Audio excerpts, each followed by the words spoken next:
औज़ुबिल्लाहि मिनश्शैतानिर्रजीम बिस्मिल्लाहिर्रहमानिर्रहीम। अस्सलामु अलैकुम वरहमतुल्लाहि वबरकातुहू। प्यारे दोस्तों, मैं हूं आपका मेज़बान राना शहजाद अली। आपको अपने इस यूट्यूब चैनल पर एक बार फिर से खुशामदीद कहता हूं और उम्मीद करता हूं कि आप सब लोग भी खैरियत से होंगे। तो नाज़रीन, आज की इस वीडियो में आगे जाने से पहले सबसे बड़ी और अहम ब्रेकिंग न्यूज़ उसके साथ आगाज़ करते हैं। नाज़रीन, साबिक सदर ममनून हुसैन वो इस वक्त इंतकाल फरमा चुके हैं। वो इस वक्त इंतकाल कर चुके हैं। ये ताज़ा तरीन अपडेट है, ताज़ा तरीन ख़बर है। इन्ना लिल्लाहि व इन्ना इलैहि राजिऊन। अल्लाह तबारक व तआला उनकी मग़फ़िरत फ़रमाए, उनके दर्जात बुलंद फ़रमाए और उनके अहले खाना को सब्र जमील अता फ़रमाए। आमीन। तो नाज़रीन, आज की इस वीडियो में हम बात करेंगे कपास के टिंडों की तादाद कैसे बढ़ाई जाए, उसका क्या तरीक़ाकार है। काश्तकार दोस्तों, कपास का पौधा जब 35 दिन का होता है तो हमें उसके ऊपर पहली फुल बूटी नज़र आती है। उसी तरह जिस वक्त हमारी कपास का पौधा 50 से 55 दिन का होता है तो फिर हमें उसके ऊपर पहला फूल नज़र आता है। उसी तरह जब हमारी कपास का पौधा 70 से 75 दिन का हो जाता है तो उस वक्त हमें उसके अंदर पहला टिंडा नज़र आता है। काश्तकार दोस्तों, कपास का जो पौधा होता है वो बढ़ोतरी भी कर रहा होता है और उसके साथ साथ उसके ऊपर फूल बनने का अमल भी जारी रहता है। तो काश्तकार दोस्तों, कपास के पौधे के ऊपर बेतहाशा फल लगता है और उसमें से आधे से ज़्यादा गिर भी जाता है। काश्तकार दोस्तों, अब उसमें पैदावार ज़्यादा बनने के लिए हमें जो फूल गिरने का अमल है, जिसे कैरे का अमल भी कहते हैं, हम उस अमल को जितना कम या कंट्रोल कर लेंगे इतनी ही बेहतर पैदावार हम हासिल कर लेंगे। हम उस कैरे के अमल को किस तरह कंट्रोल कर सकते हैं, आज हम उसी मौजू पर बहस करते हुए नज़र आएंगे। काश्तकार दोस्तों, कपास का पौधा जब भी किसी दबाव में आता है तो फिर वो अपना फल गिरा देता है। कपास के पौधे को खुराक की ज़रूरत होती है।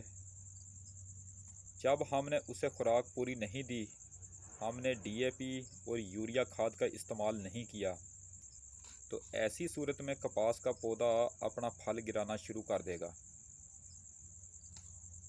तो काश्तकार दोस्तों, आप कपास के पौधे की खुराक पूरी करने के लिए ज़मीनी खादों का इस्तेमाल पूरा करें और बर वक्त करें। ज़मीन की तैयारी के वक्त आपने डीएपी, नाइट्रोफास, यूरिया खाद वगैरह इस्तेमाल कर दी होगी। अगर नहीं की तो पहले फौरी तौर पर उसे पूरा करें। उसके बाद जब आपकी कपास के पौधे के ऊपर फूल बूटी बन रही होती है तो उस वक्त आप उसमें जिंक बोरान का स्प्रे करवा दें। जब कपास की फसल 40 से 45 दिन की हो जाए तो आप ऐसे करें कि साइबान कंपनी का वाइटल जहर वो जो है उसका स्प्रे कर दें, उसका पहला स्प्रे कर दें। ये वाइटल का पहला स्प्रे आपने 500 मिलीलीटर फी एकड़ के हिसाब से करवाना है। उसी तरह 15 दिन के वक्फे से आप पहली यही वाइटल का दूसरा स्प्रे करवा दें। ये दूसरा स्प्रे 1 लीटर फी एकड़ के हिसाब से करवाना है।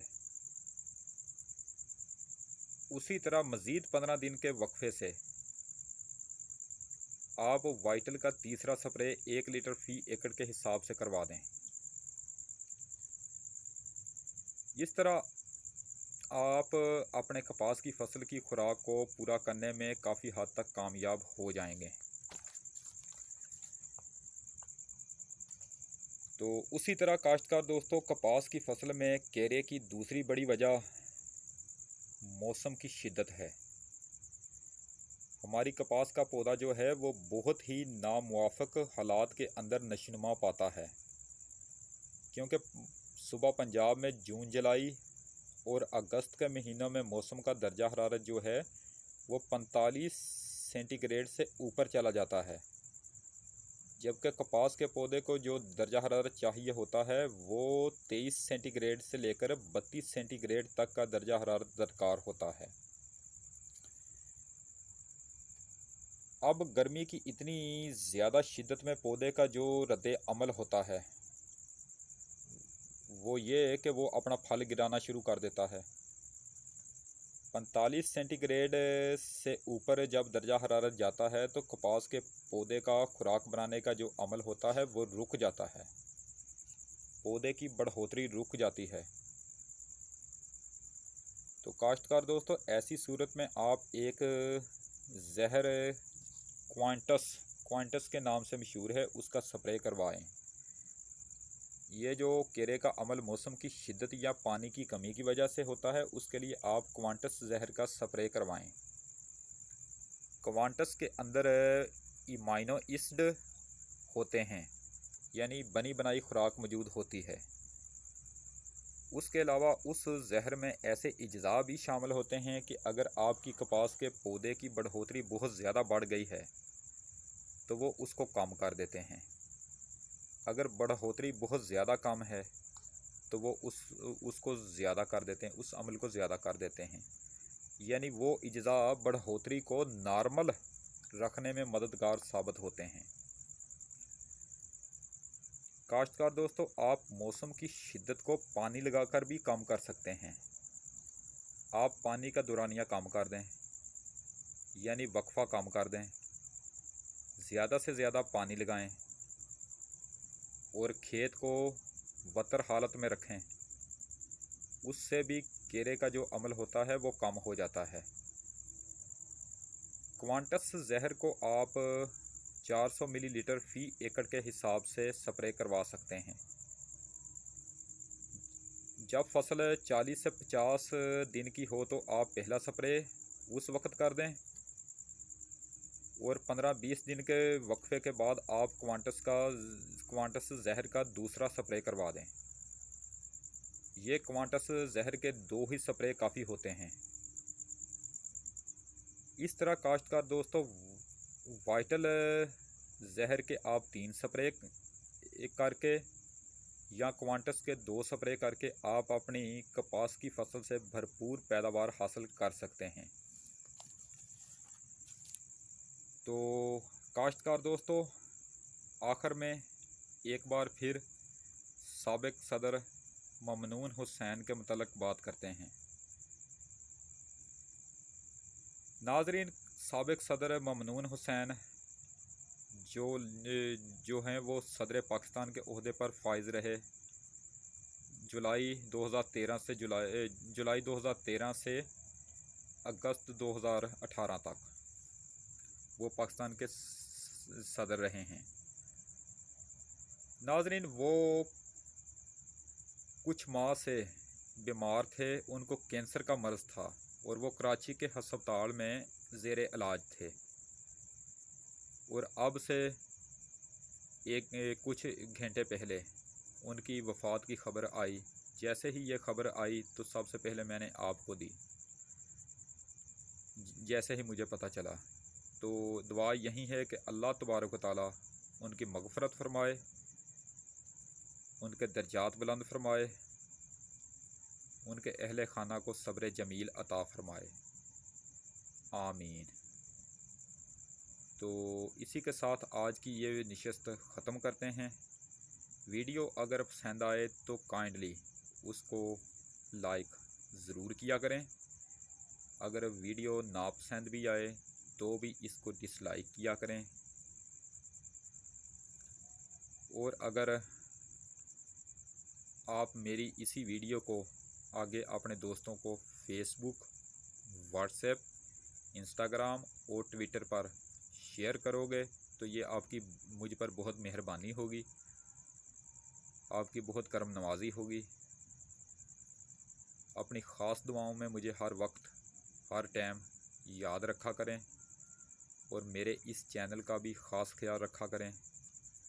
अगर आप मुझे किसी कीमती मशवरे से नवाजना चाहते हैं, मुझे गाइड करना चाहते हैं, मेरी रहनुमाई करना चाहते हैं, या मुझसे किसी टॉपिक पर वीडियो बनवाना चाहते हैं, तो फिर आप नीचे कमेंट बॉक्स में अपना कीमती कमेंट लिखकर मुझे आगाह कर सकते हैं। तो इसी के साथ मैं आज की ये नशिस्त ख़त्म करता हूँ। अब आपसे इजाज़त चाहता हूँ। अब आपसे दोबारा मुलाकात कल होगी एक नई वीडियो में, एक नए टॉपिक के साथ। तो उस वक्त तक के लिए मैं आपसे इजाज़त चाहता हूँ। वीडियो को लाइक करें, चैनल को सब्सक्राइब करें और बेल आइकन पर ज़रूर क्लिक करें। अल्लाह निगहबान। खुदा हाफिज़। रब रखा।